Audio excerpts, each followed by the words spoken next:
Hello everyone, welcome to my channel. तो जैसे कि मैंने आप लोगों को लास्ट वीडियो में बताया हुआ था कि इसके जितने भी चैप्टर आएंगे वो सभी एक्स्ट्रा चैप्टर होंगे। तो हम लोग आगे का वीडियो स्टार्ट करते हैं। तो यहाँ पर बहुत दिखाया जाता है कि जो हमारा युवान रहता है वो पहाड़ों पे चलता रहता है और वो सोचता रहता है कि बहुत समय पहले एक लेजेंड हुआ करता है, मतलब अभी भी है। वो एक केव में रहता है, उसकी जो दाढ़ी है वो 300 मीटर लंबी है। और यदि उसे कोई भी उसको खींच के आने की जो भी विश माँगते हैं ना, तो वो पूरा हो जाता है। बस इसी आस में है जो हमारा लियो लिन्युआन है, वो इस विश को पाने के लिए बस उसे ढूँढ रहा है, क्योंकि उसे बहुत सारी विशेज़ माँगनी है जो बचपन से उसने ना जितने भी सपने देखे तो सब सच हुए ही नहीं हैं। तो डिसाइड करता है कि चाहे कितनी भी मुश्किलें आएँ, मैं ये डिसीज़न लेके रहूँगा और मैं अपना एक विश तो कम से कम एक विश तो अपना पूरा कर लूँगा ना। और वो ऐसे ही चलता रहता है। फिर अंधेरा हो जाता है, बोलता है कि नहीं, अब मैं बहुत ही ज़्यादा थक गया हूँ, बस थोड़ी देर और लेट जाता हूँ, आराम कर लेता हूँ, फिर मॉर्निंग से मैं स्टार्ट कर दूँगा। और वैसे ही वो उन पहाड़ों के बीच में सोने लग जाता है। तभी एक छोटा-सा चूहा, कंटीलेदार चूहा आ जाता है और उसके बैग से एप्पल चोरी करता रहता है। और यहाँ पास आपको तो पता है स्टोरी में कि ईवान कितना क्यूट है, सेंसिटिव है, इतना प्यारा है और वो अपनी चीज़ें शेयर करने से भी नहीं पीछे हटता। तो उसे अपने बैग से एक एप्पल देता है, जहाँ बस वो कटीलेदार चूहा बहुत ही खुश हो जाता है। और जो उसका मन देख के वो बहुत ही इम्प्रेस हो जाता है, बोलता है कि ठीक है, मैं इसकी हेल्प ज़रूर करूँगा। और वो उसको जो रास्ता है उसका डेस्टिनेशन बताने लग जाता है। और यहाँ पर सिवान फाइनली उस जगह पे पहुँच जाता है कितनी कठिनाई मुश्किलों से। और वो उस चट्टान पत्थर पे नॉक करते हुए कहते हैं, क्या कोई अंदर वहाँ पास है? तभी उस गुफा से आवाज़ आती है, क्या तुम भी यहाँ पास विश मांगने आए हो? युवान बहुत ही खुश हो जाकर बोलता है कि हाँ हाँ, मैं भी मांगने वाला आया हूँ। तो बोलता है कि तो बताओ, तुम्हारा क्या विश है? और युवान बहुत ही खुश हो जाता है और बोलता है कि हाँ हाँ, ठीक है, मैं मांगता हूँ। मुझे मोस्ट हैंडसम मैन चाहिए, इस दुनिया का सबसे मोस्ट हैंडसम मैन। मैं उसे अपना हस्बैंड बनाना चाहता हूँ। और अंदर से जो रहता है वो बोलता है कि ठीक है, तो पहले तुम्हें अंदर आना पड़ेगा और फिर तुम्हें मेरी दाढ़ी खींचनी पड़ेगी। यहाँ पर सिवान बहुत ही नर्वस रहता है कि सच में क्या ये ज़रूरी है? क्या मैं और चॉइसेस नहीं कर सकता हूँ? नहीं, अब मुझे कोई विश नहीं चाहिए। और वो बोलता है, क्या मैंने आपको ऑफेंड कर दिया क्या? और वो उसको दरवाजे को पुश करते हुए आता है, बोलता है कि यार ये कितना अंधेरा है, क्या आप थोड़ी सी रोशनी नहीं कर सकते हो? मुझे बहुत डर लगता है अंधेरे से। क्या तुम्हें लाइट की ज़रूरत है? और ईवान कहता है कि हाँ हाँ, क्यों नहीं। तभी वो किसी चीज़ से टकरा जाता है, वो देखता है कि वो कोई और नहीं स्नेक रहता है सांप से, वो बहुत ही ज़्यादा डर जाता है। और तभी पीछे से एक बूढ़ा व्यक्ति आता है और वो कोई और नहीं, हान रहता है, जो कि एक्स्ट्रा चैप्टर है, तो एक स्टोरी है, इमेजिनेशन स्टोरी। यहाँ पर हान बोलता है, क्या हुआ, तुम डर क्यों गए हो? हाँ, तो तुम वो पर्सन हो ना जिसे मैं ढूंढ रहा हूँ। और वो बूढ़ा हुआ हान कहता है कि हाँ, तुम मुझे ही ढूंढ रहे हो।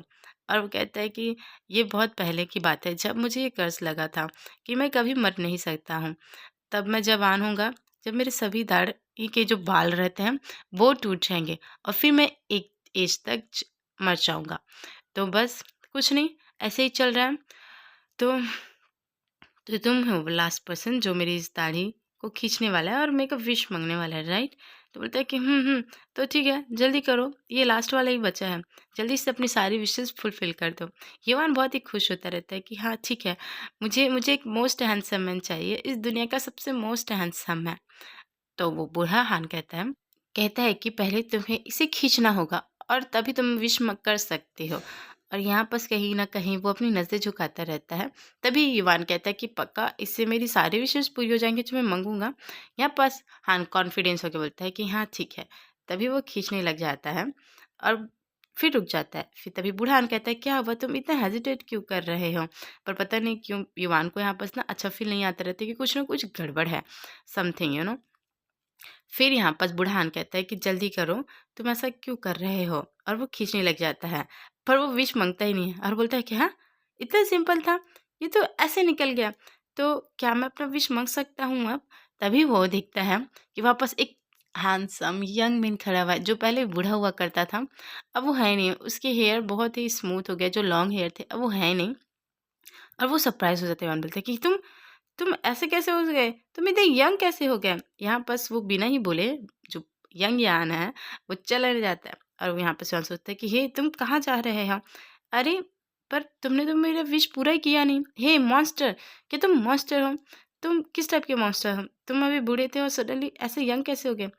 क्या तुम फॉक्स स्प्रिट हो? नहीं, नहीं, नहीं। और फिर वो मन में सोचता रहता है, वाओ! ये कितना हैंडसम है। यदि ये फॉक्स स्प्रिट भी हुआ तो भी क्या फ़र्क पड़ता है? तभी वो बाहर की जो हवा रहती है, शुद्ध हवा, वो साँस लेता रहता है। शायद में भी बहुत टाइम से वो उस केव में होगा, इसी वज़ह से वो बाहर का जो नज़ारा है वो कभी देखता ही नहीं रहता है और बोलता है कि फाइनली, फाइनली मैं उस ब्रोकन केव से बाहर निकल गया हूँ। और पीछे सिवान आके कहता है कि हे, धीरे चलो, तुम मेरी बात सुन क्यों नहीं रहे हो? तुम म्यूट कैसे हो गए हो? और वो मन में सोचता रहता है कि क्योंकि क्योंकि मैं किसी से कभी बात किया ही नहीं हूँ। और यहाँ पर सिमन बहुत ही एक्साइटेड होके बोलता है कि ये लो तुम्हारी दाढ़ी के बाल, अब मेरी विशेस पूरी करो, जल्दी जल्दी जल्दी करो। और दूसरे साइड हाँ सोचते हुए बोलते हैं, अनफॉर्चुनेटली ऐसा कभी नहीं हो सकता है ना। और फिर युवान कहते हैं क्या हुआ, कुछ बोलो। और आपस हान कहता है कि बताओ तुम्हारी क्या विशेष है। युवान खुश होकर फिर से बोलता है कि मुझे मोस्ट हैंडसम मैन चाहिए, इस दुनिया का सबसे मोस्ट हैंडसम है, जिससे मैं अपना हस्बैंड बना दूँ। तो यहाँ पर सान एकदम मन में सोचता है कि यार ट्रिकी कैसा बेवकूफ़ लड़का है। और वो फिर से चलने लग जाता है। ईमान फिर से उसको रोकते रहते कि हे स्टॉप, तुम तुम फ्रॉड हो, है ना? दिस टाइम मेरे विश पूरा कर ही नहीं रहे हो तुम। तुम ऐसे कैसे कर सकते हो मेरे साथ? तुम क्यों जा रहे हो दूर? अरे रुको भाई, तुमने अभी तक मेरा विश पूरा ही नहीं किया हुआ है। मैंने पता है कितनी मुश्किल से लेके यहाँ तक पहुँचा हुआ हूँ। तुम ऐसे कैसे कर सकते हो? बताओ सच है कि झूठ? मुझे अभी सच जानना है। No, no, no, no. तुम ऐसा कर क्यों रहे हो? मुझे सच तो बताओ। ठीक है, भूल जाओ ये सब चीज़ें। क्या तुम फ्रॉड हो? बोलो। हाँ?